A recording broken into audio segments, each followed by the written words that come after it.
There's another Cptsd vlog / free thought exercise. My thoughts are all negative right now. I feel super depressed. I feel super bad. I just went to the doctor's. Well, a couple things to talk about. I went to the doctor's today. That doctor was actually helpful. But my situation is like pretty bad, so there's no quick fix. But he wrote on my form for my work that I have refractory depression. And something that stuck out to me during the appointment was that he said, like, just your general appearance, you look depressed or something like that. He said something like that. And I said, like, I know, I just can't help it. Like, I know I look like that. I mean, later I told him, like, if I wish I was well and I wish I could sustain. I wish I could work at a job I could just sustain. Like,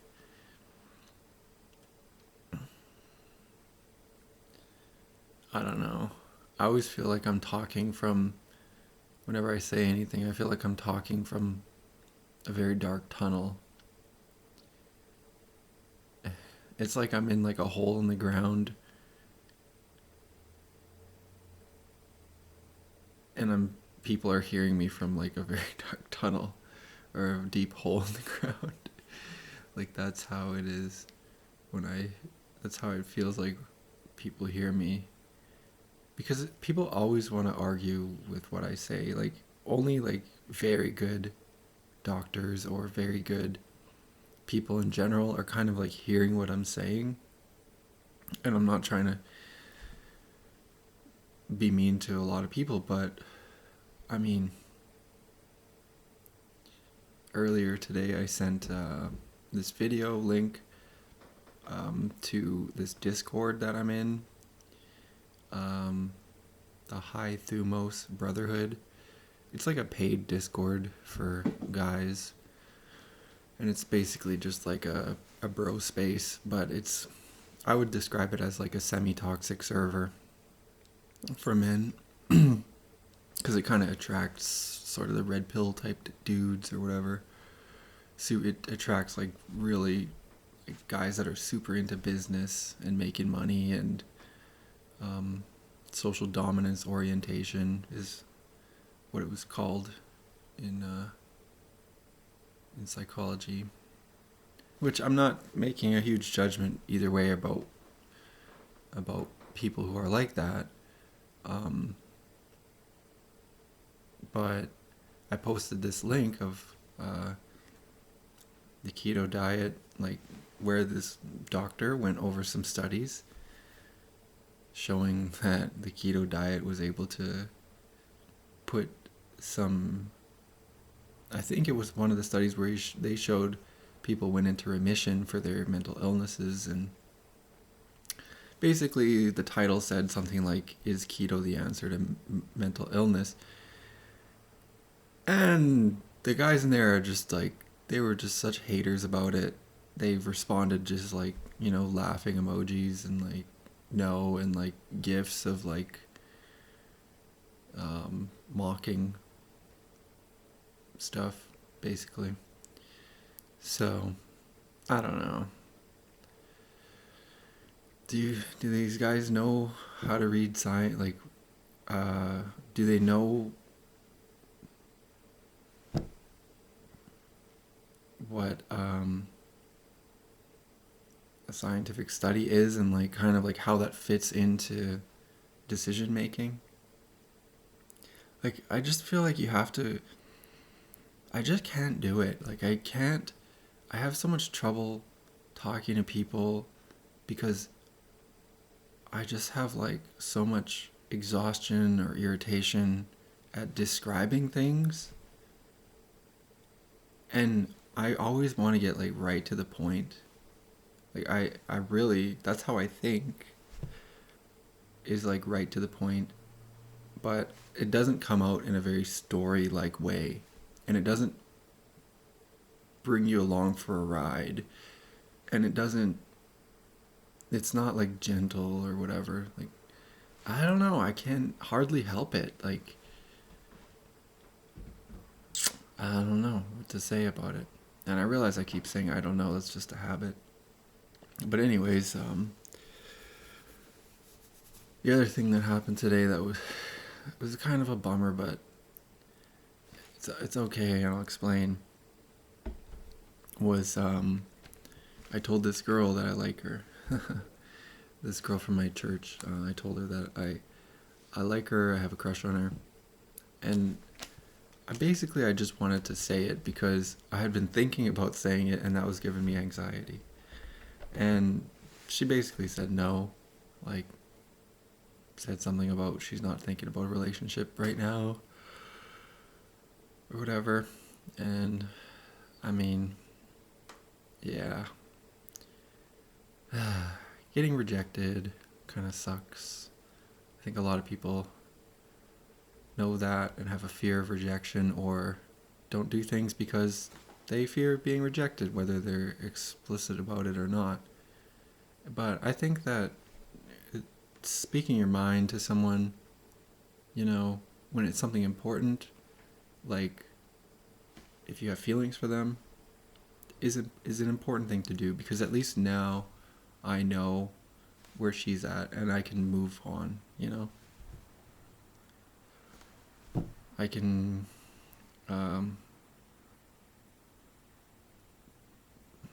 it still sucks. Like right now it sucks really bad. But at least I can, maybe someone else will like me back. So I can keep moving, plenty more fish in the sea type thing. Yeah. This is actually the second time I've been rejected in the past 2 months or something. The other one was kind of a weird one. I asked out the nurse that was taking care of me. And at the time, and this was because I did a ketamine therapy appointment. At the time, I was kind of feeling like it, like it made more sense. But yeah, she said no as well, or she said she had a boyfriend or whatever. But I, at the same time as well, I still feel like I grow from doing this, because if I had not done these things, like asked these people out, I'd just be thinking about it. I would just be thinking about it, and that I don't love doing that. Just thinking and thinking and thinking about what if, or what would have been, or at least now I know, and women will almost never will ask out a guy, so it's always the guy's job. And that's just the way it is. It's the guy's job. So yeah. Yeah.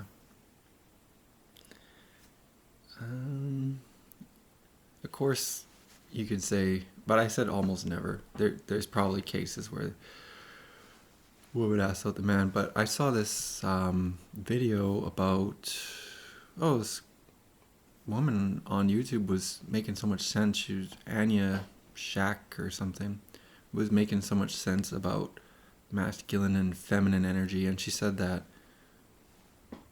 when the guy makes the move, or the first move, that's more normal, just energy-wise, masculine energy-wise. But when the woman makes the first move, it puts her in the dominant position, which is not as normal.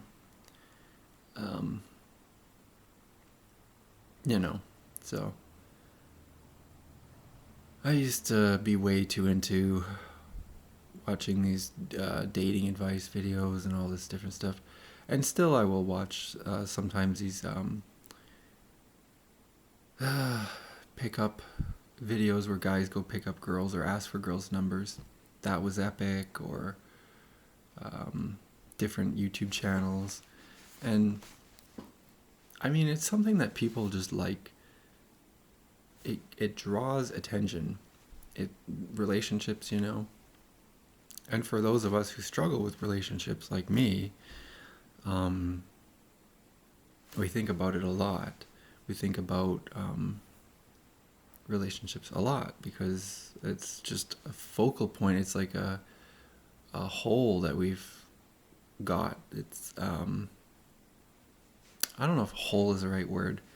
It's a source of insecurity for people who have like a insecure attachment style. Sounds obvious, but it is. And so we think about it a lot because we're like, in my own instance, I'm not trying to repeat the bad relationships that my parents had, but it does feel like a real fight to not do that. And that's tough, yeah. So, yeah, I don't know. I think it just is a slow learning thing. It's probably a lifelong thing, and I hope I meet the right person. I think I will.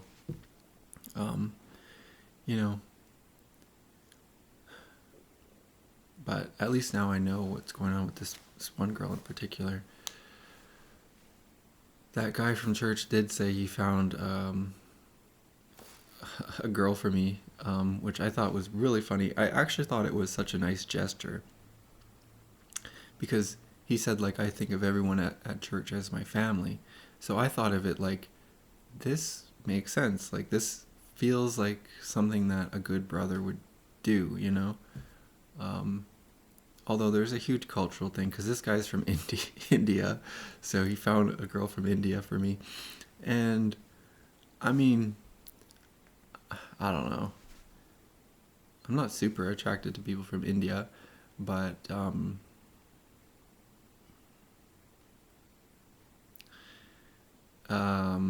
it's more their culture. I think it's more accepted.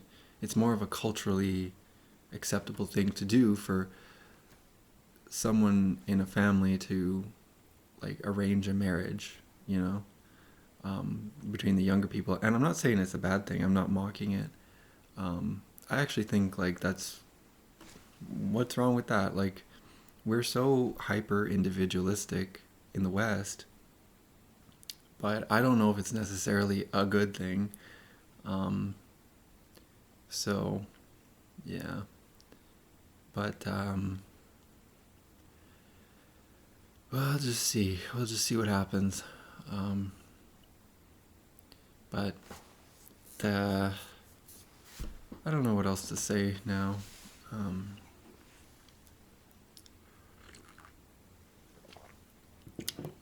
Rejection stings, but it makes you a better person, a stronger person, because you tried at least.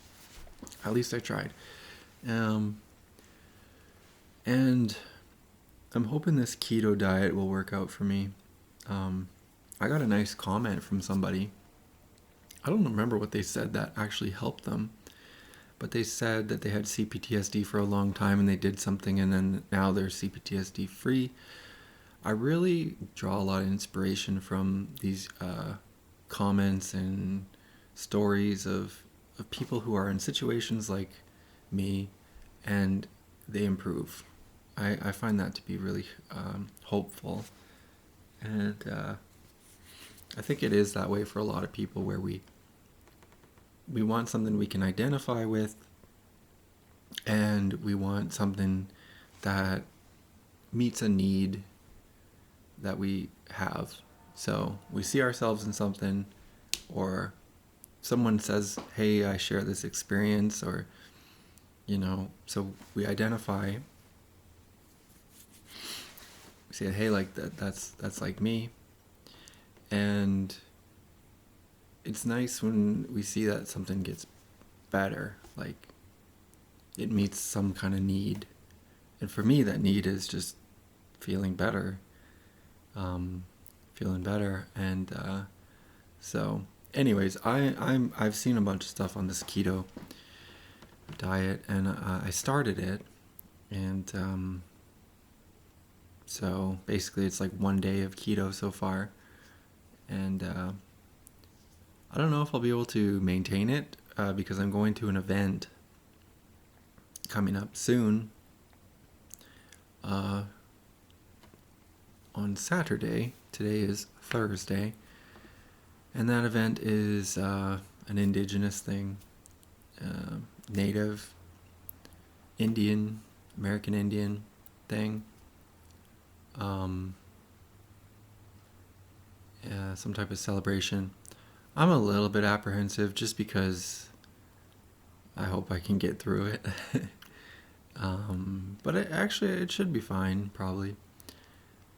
And I just feel so tired out by everything all the time. But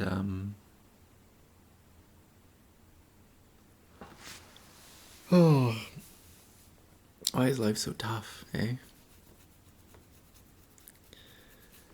Why life gotta be so tough?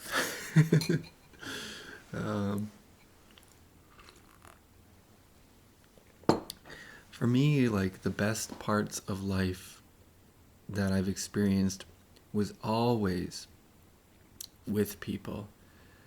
And one other time, it was when I had my first job when I was 16, and I found this job by myself online, canadajobbank.com, a dishwasher job. I had applied to a whole whack of jobs, but this job accepted me, and I was so surprised. I remember answering the phone, and it was like the house phone. It was like one of those old cordless phones from the house that home phones. And I was like so surprised. Even the guy said, like, you sound surprised. And I worked there for a couple years, pretty steady. And then I worked there a little bit later on too. And I was 16. This was in 2011. And I remember going to that job, washing dishes, and it was for big events because it was at like an event hall. And I remember leaving, and this was in, I want to say late summer. I think it was in September maybe. And I remember leaving, and it was downtown Winnipeg, where I'm from. And I just remember all the big buildings, and I came out of one of these old, big, historic buildings, and I just felt so connected and so hopeful. I felt like a part of this big machine, and like this big society, this big machine or whatever. And I had my music. I think I had an old iPod. And I had my music that I liked, which was Skrillex at the time. And I think the song that I really liked was like With You Friends. And I just remember catching the bus home, and everything felt good.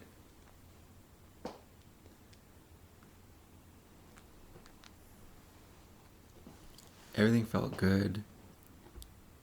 And I remember walking home on the train tracks, and the sun was like shining, and it was like evening sunset, and it was just like beams of light, and that was just a really special time, special memory for me, because I had always wanted to work.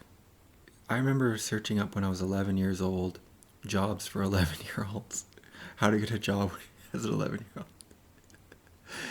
And I was trying so hard to get work when I was a kid.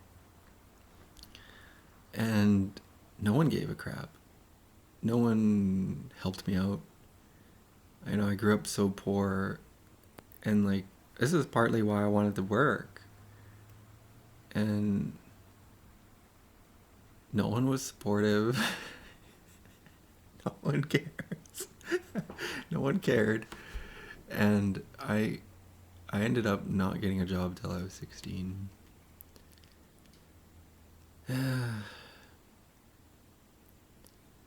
You know, I don't know what to say about it.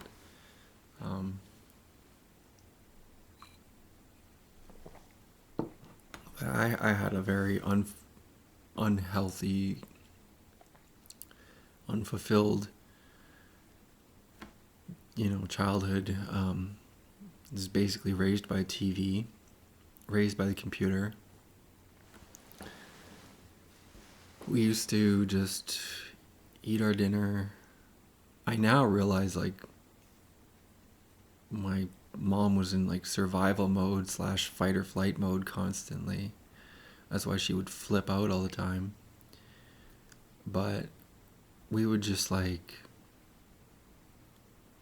try and get to the TV as fast as possible, try and get to the computer as fast as possible, fight over the computer who had it, and basically just spend all our time staring at a screen. And I know this is true for so many people in so many families, and it's a sad thing. And basically that's what we did.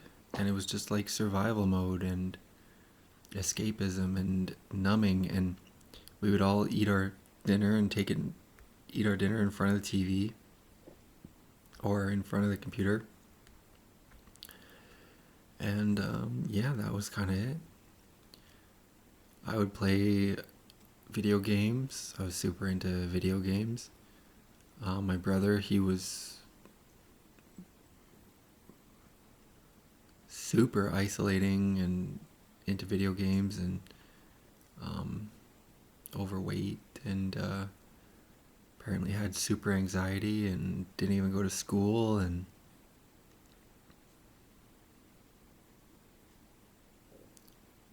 I was the youngest. I am the youngest. And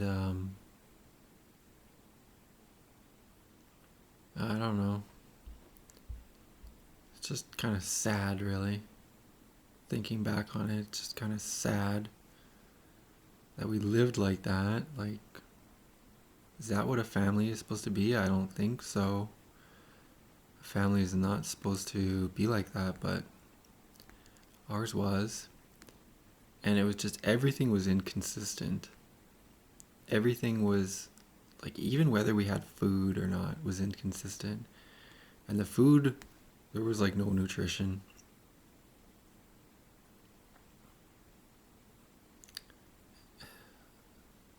I mean, my mom did try.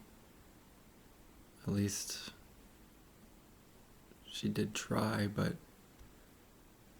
I don't know, it feels bad to criticize. Part of me still loves her, and I still honor her because that's what we have to do. But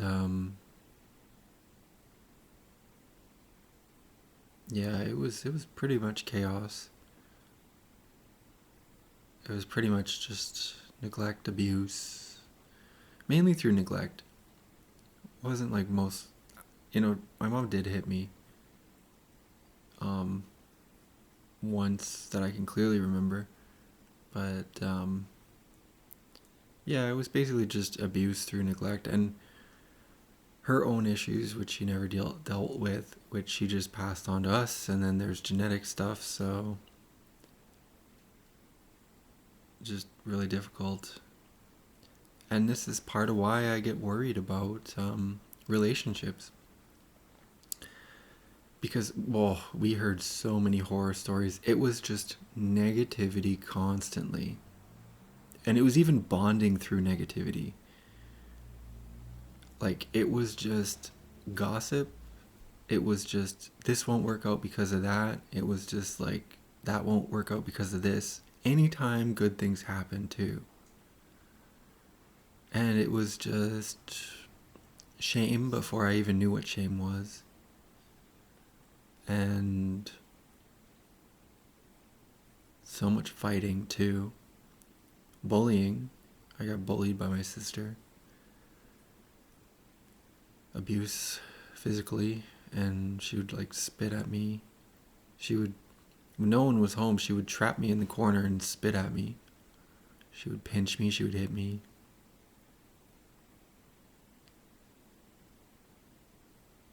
She would say all kinds of horrible things too.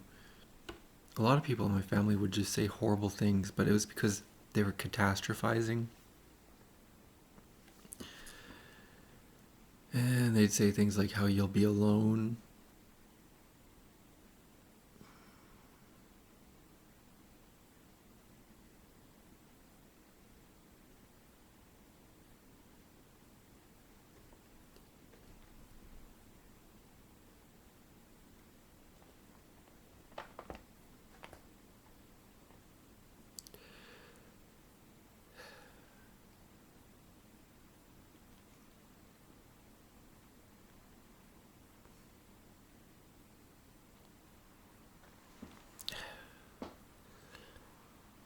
And yeah, now I am alone now.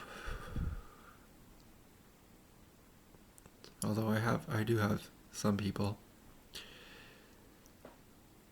but I don't have the kind of support on different levels that is kind of like the healthy support.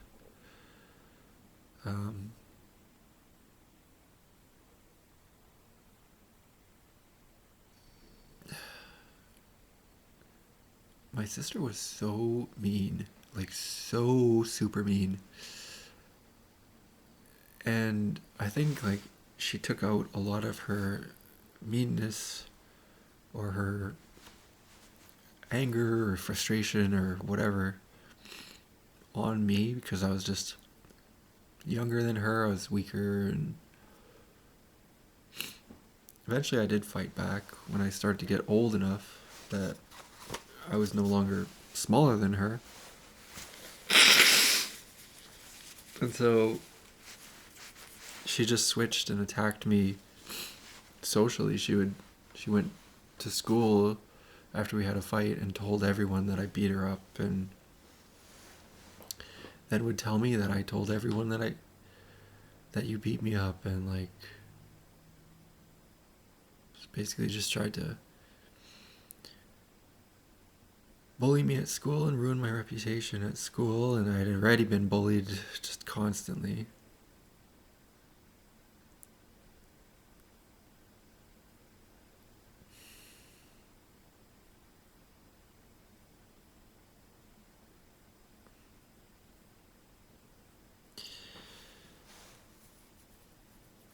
It's pretty sad. It's pretty sad. Pretty sad. I don't know what I'm gonna do because, well, at least now I have a little bit more time, but because I just went to the doctor and got another doctor note extension for work, but I don't think I can't go back there. Like, that job was too difficult. I was actually dealing with helping people who are in situations like me. And that's why it kind of really triggered me a lot working there. Because I was working with kids with mental health issues, and basically what it amounts to more than anything is it'll be a single mother, and there will be some type of dysfunction in the family unit, and you're kind of trying to work on the parent through the child, which is kind of sad.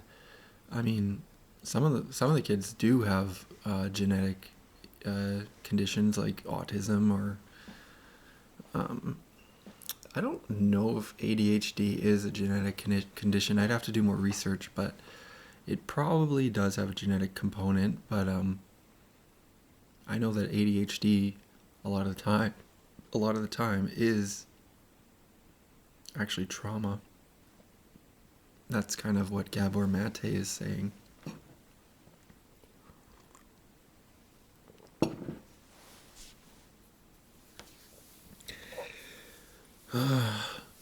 But yeah, it's really sad to see kids who are struggling.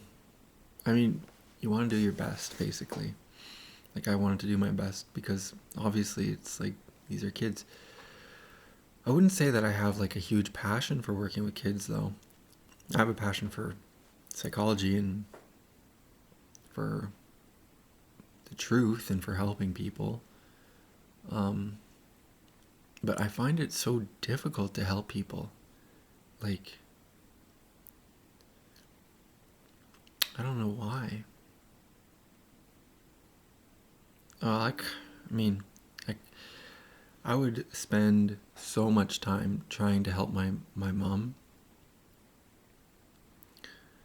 but she would basically just humor me and patronize me, and at the time I didn't really realize this. And so it made me really frustrated and angry later on. And I just kind of get mad because I would try so hard to explain stuff to her, to get her to do what I felt was like the right thing, to basically just be okay, so that I could be okay. Because that's actually how it's supposed to be. You're supposed to have a loving and nurturing family, So it was a little bit, well, it was backwards how it was because my family wasn't loving and nurturing and put together. It was broken and had many issues, and so I tried to fix them. And I would explain to my mom different things about why she should get a job, and I would explain about like what I understood about addiction. And I was just a kid, by the way. I was like, would have been like 13 when I was explaining that, because my brother was super into drugs, and I was saying how bad it was, and like, I don't know, it was just, I'd just get scolded for it.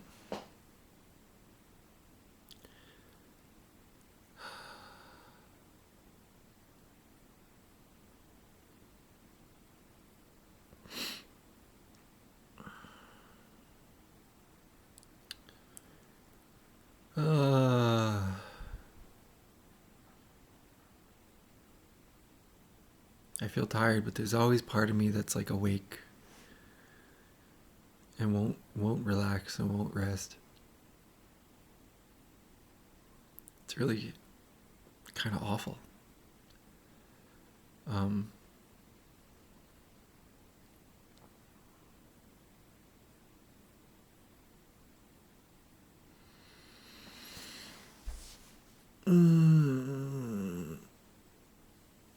Like a wired but tired type of thing. Well, I don't know what else to say. Making these videos has been helpful for me because it is an outlet for expression, and I haven't really had one, And I think that everyone needs an outlet for expression. And those outlets for expression get taken away from us a lot of the time.